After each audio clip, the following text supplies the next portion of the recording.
Hi everyone, welcome to Exploring the Build. If you've just found this place, then welcome. And if you're returning, I'm glad to have you back. I'm Alex and this is my channel where we explore and theory craft different character builds for Dungeons & Dragons 5th edition. Today, we're continuing with our quick build series, where we'll be exploring a briefly summarized character build for D&D 5e. As always with our quick builds, if there's ever a build you'd like to see me explore in the future, be sure to let me know in the comments below. The concept for today's video comes from Coolconet, who said that even though it might be an unpopular choice, they were curious to see how we could run a straight Alchemist Artificer with no multi-classing. Does the Alchemist spell kit / toolkit offer a specific playstyle that can be focused on, and can they contribute to the group in a fight and feel cohesive and rewarding? What else could be done to enhance them as is? To start off with, I just want to say that Coolconet is an amazing name. But also that while I agree that Alchemist Artificer may not be the most popular choice, as well as maybe not the most popular Artificer subclass, I do like the concept of this build. In theory, I like the idea that the Alchemist Artificer presents. I think that it presents itself as a subclass option that is meant to be geared towards more of a support role, but is not restricted to feeling like a healer support. The idea of creating elixirs along with the magic items that the Artificer gets in their base kit is pretty interesting because it could offer a lot of utility type support. You could change up things that you're creating between long rests in order to prepare your party for what they will need for the day. I will say that I don't think it's really executed well in the Artificer subclass itself. We'll definitely see if there's things we can do to make it flow a little bit better. As well, like any good build, there are multiple options on how we could go about building this alchemist, especially depending on what we want to focus on and what sort of playstyle we want to do. There will be a couple different options that I'll talk about in the summary that relate largely to damage, since I want to focus on more of a support playstyle, but I think I would be remiss without actually talking about them at some point during the video. Alright, so now it's time to look at our build. Well, since we know we're going to be an Artificer, and specifically an Alchemist Artificer for the full 20 levels, we're not going to break down the video by level. What I will do is start in character creation and talk about our lineage, and then what we could pick up to fit the playstyle that works for the build that we are making. And then, like I said, in the summary we'll talk about a few different options that we could have potentially went with if we didn't want to do this specific playstyle. And I specifically really like the Alchemist Artificer's idea of being a support that just hands things out to their party members. They're not necessarily trying to heal in combat in the most efficient way possible. They're not necessarily buffing their allies in and out of combat, though they can do both of those things. It's the idea of preparing things in their downtime between combats or maybe even adventures and handing those things out to your party, so that way they are already prepared for whatever adventure lies ahead. So looking at character creation, to start with we're going to be custom lineage, simply because it will end up being the most optimal for our build, though realistically you could pick anything and make it work well. The reason we want custom lineage is because we want to put a +2 into our intelligence, and we want to get a free feat. With that free feat, we're going to pick Fey Touched, which is a half feat that lets us improve our intelligence again, so we can get an intelligence of 18 right off the bat. A lot of alchemist features scale based off of our intelligence modifier, and it's good to take advantage of that. Admittedly, not as many features scale as they probably should in the Alchemist Artificer, but those that do scale solely off of intelligence, so we want as high of an intelligence as possible, as quickly as possible. Also with Fey Touched, we get to pick a first level spell from the enchantment or divination spell lists that we can just cast once per day for free. And then we can also cast it with our spell slots. We also gain the Misty Step spell, which we can cast the same way. Here, I would highly recommend picking up either the Heroism or Bless spell. The reason being is those are two very nice support type spells that normally an intelligence-based caster wouldn't get access to unless they had a specific expanded spell list that grabbed them.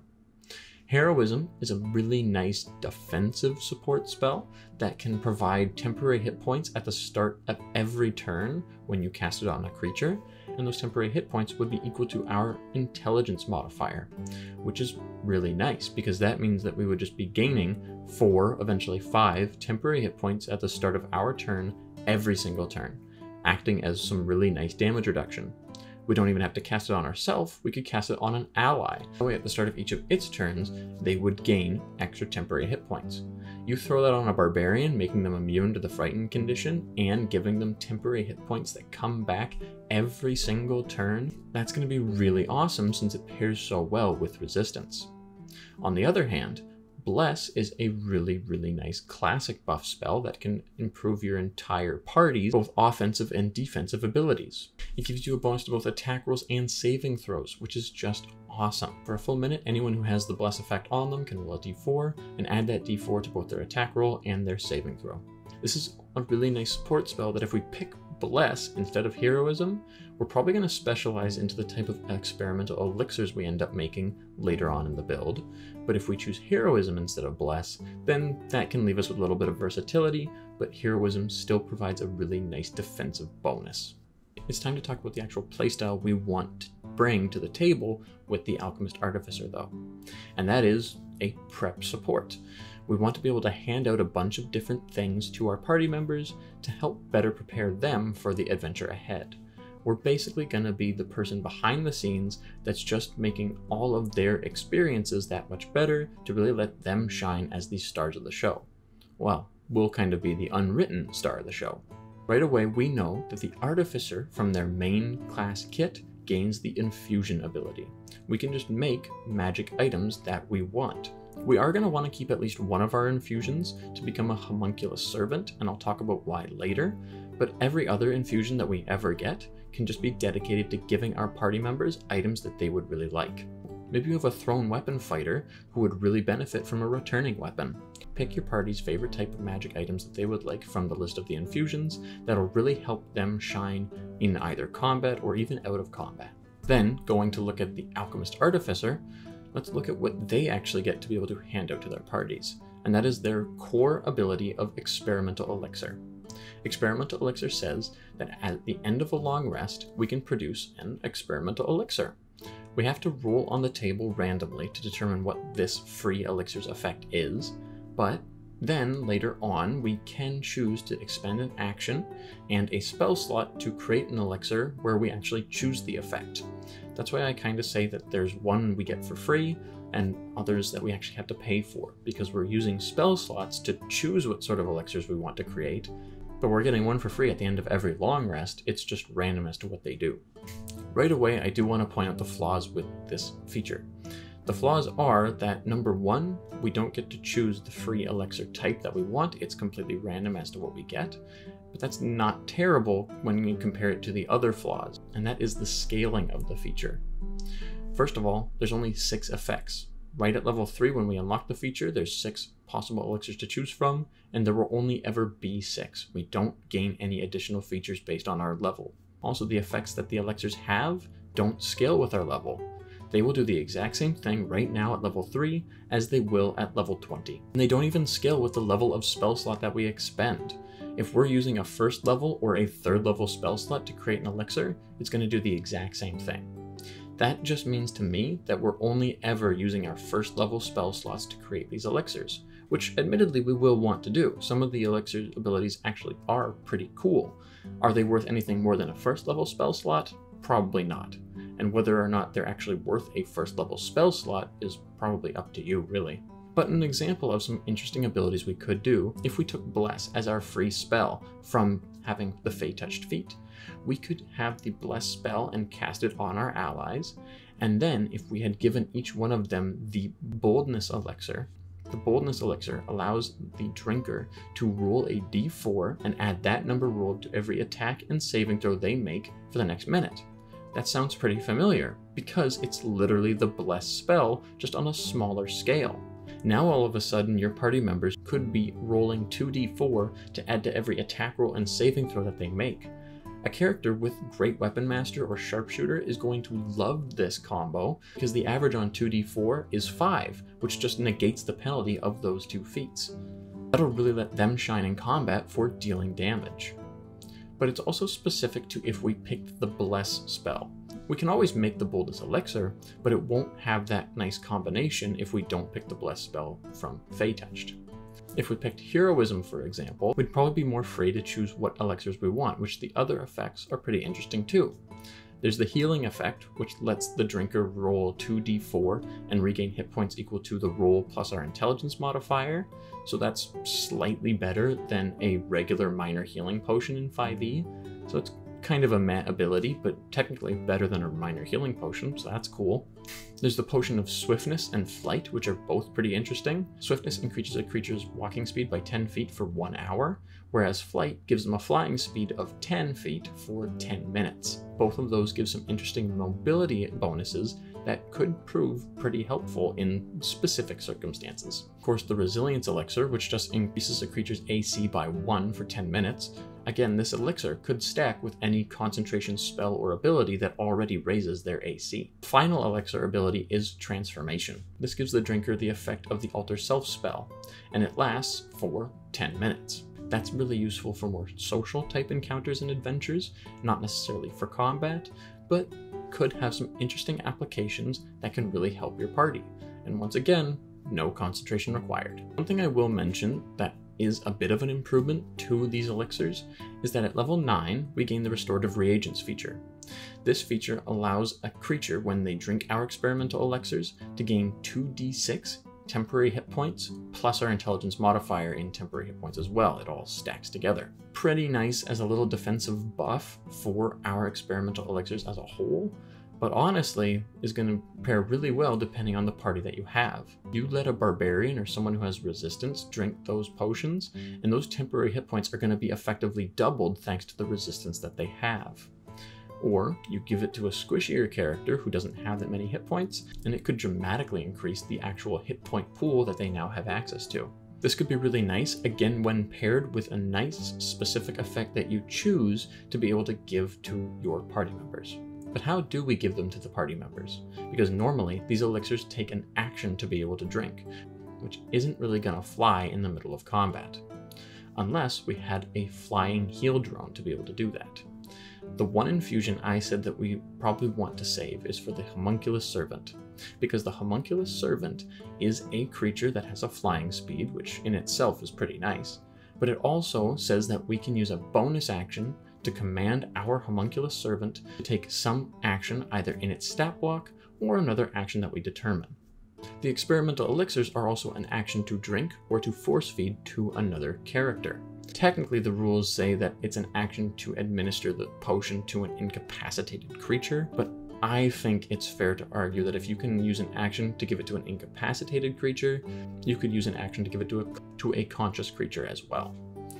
And because of that, what we could do is just load up our Homunculus Servant with our experimental elixirs and have them fly around the battlefield and use our bonus action to command them to use their action, feed the elixirs to our party members, making it a support drone or healing drone if you wanted to focus largely on healing. And we don't have to worry about giving out these elixirs prior to going on the adventure to our party members, because we can just administer them right in the middle of combat. So now that we know what our Alchemist Artificer build looks like, given the playstyle that we're trying to achieve, how else can we highlight what they're really trying to do? This really helps boost our support capability in an unwritten way, since it's not part of the class and subclass that we're looking at. It is a little bit variable just in how often you get downtime and how willing your DM is to work with you on what the capabilities of your downtime provides. But assuming that you can at least go based off the rules as written in the DMG, or you can just go ahead and create things in your downtime that you would then be able to hand out to your party members. It costs a little bit of money as well as the time investment, but it opens up another avenue for support that isn't extremely obvious based off of just looking at the Alchemist class. The other things that we can pick up to highlight our capabilities as an Alchemist Artificer and our playstyle would be feats. We're going to get 5 total as an Artificer, and we know that we want to spend at least 1 to cap our intelligence at 20. The other feats can be anything that you want. I would personally recommend the Healer feat because it gives us an extra method of healing that doesn't require spell casting. It says that when we use a healer's kit to stabilize a dying creature, they will just automatically regain 1 hit point, which can just bring them right back into the fight, and that's awesome. And as an action, we can spend a healer's kit to tend a creature's wounds and restore 1d6 plus 4 hit points, plus extra hit points equal to the creature's maximum number of hit dice, which is essentially level when you're looking at other player characters. As far as your other feats go, well, because we've already capped our intelligence, and of course you don't have to pick up healer, but I would recommend it, the other feats can be anything that you want. Any other feats are really going to help us shine as a character. Skill expert or skilled could give us more proficiency in more skills, as well as potential extra expertise in some skills if we wanted to focus more on our out of combat utility and be a bit of a skill monkey type character. Or any other feats that give us extra spells could also be really potent. Something like Shadow Touched, or perhaps the Rune Shaper feat from Bigby's Glory of Giants. There are a lot of options and honestly no real wrong answers. So pick any feats to highlight your Alchemist Artificer, anything that could get extra skills, extra spells, or that would just help you feel more support oriented. Okay, so now it's time to summarize our build. We've talked a lot about the Alchemist Artificer, what they're good at, what the playstyle is that we want to sort of try and emulate, and honestly, it's been a lot to digest. There's a couple more things that I feel like I need to mention, but after that, we're good. We know that we are a support character, and not just a support character, but a prep support character. We like to give things out to our party members to make them feel really awesome at doing whatever it is that they're doing. But how could we feel like we're pulling our own in combat as well if we actually wanted to do damage? Well, there are kind of two little avenues. See, the level 5 ability from the Alchemist Artificer is Alchemical Savant. It allows us to add a bonus equal to our intelligence modifier to either a specific type of damage roll or to healing. So if we're healing, that's great. But if we wanted to do damage, what sort of damage types could we use? Well, really, in my mind, there are two that have other various synergies, either through feats or lineages, that could work really well.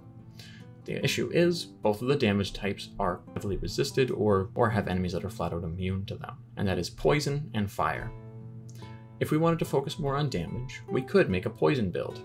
Swapping out one of the feats we take for the poisoner feat then would allow us to ignore resistance to poison damage whenever we hit an enemy with a damage roll that deals poison. It's just any damage roll as well, so that means it would affect our spells. On top of that, we could also be a green dragonborn. A green dragonborn from Fizban's Treasury of Dragons not only has a poison breath weapon, which could now ignore resistance, but they also gain the chromatic warding feature, which allows them to become flat out immune to their damage type. For us, poison.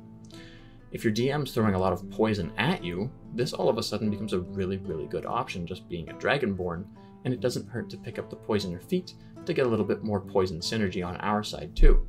We don't have to use poison for damage, it's just something we could use for at least the first little while whenever we're fighting something that isn't going to resist or be immune to poison. The last thing I really like about this poison damage build is the fact that the poisoner feat allows us to coat weapons in poison as a bonus action, and it gives us a built-in type of poison to be able to create with a little bit of a monetary investment. That means that our character that is built around preparing things to give out to their party members just gets an extra avenue of preparation. We can now prep items that deal damage, and we could either give them out to our party members to apply to their own weapons, or to be a little bit more efficient, we could run around to each of our party members in combat and use our bonus action to apply the poison for them, since we don't have to be holding the weapon that we apply the poison to use the bonus action. The option 2 damage type would be fire. We are forgoing the extra preparation support from poisoner, and we are just focusing on pumping up our average damage with big numbers. We would take the Flames of Fledgethos feat, which is a tiefling specific feat. And yes, we would be a tiefling, but you could be any lineage of tiefling that you wanted to, because there's a whole bunch of variations. With Flames of Fledgethos, this feat allows us to not only reroll ones on any damage die that we would make for a spell that deals fire damage. It's also a half feat that can improve intelligence, so it works with Artificer right away.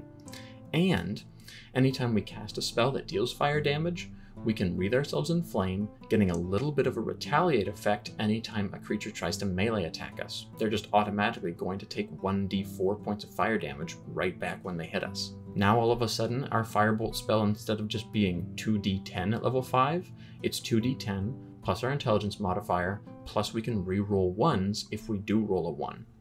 I can't tell you the number of times I've rolled a firebolt spell and hit an enemy only to roll a 1 on that damage die, and it sucks.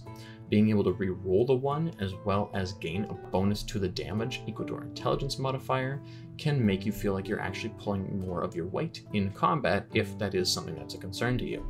The other thing is that the Alchemist Artificer, if you were focusing on fire damage in this way, could make a pretty interesting Gish. The caveat is I think it would be better saved for a multi-class build instead of a straight-up Alchemist Artificer, but all of those fire bonuses, when paired with the Green Flame Blade cantrip that the Artificer does get access to, can make for a very interesting melee combatant who's able to dish out a lot of fire damage, has some cleave potential, and can gain all the bonuses that we've already talked about.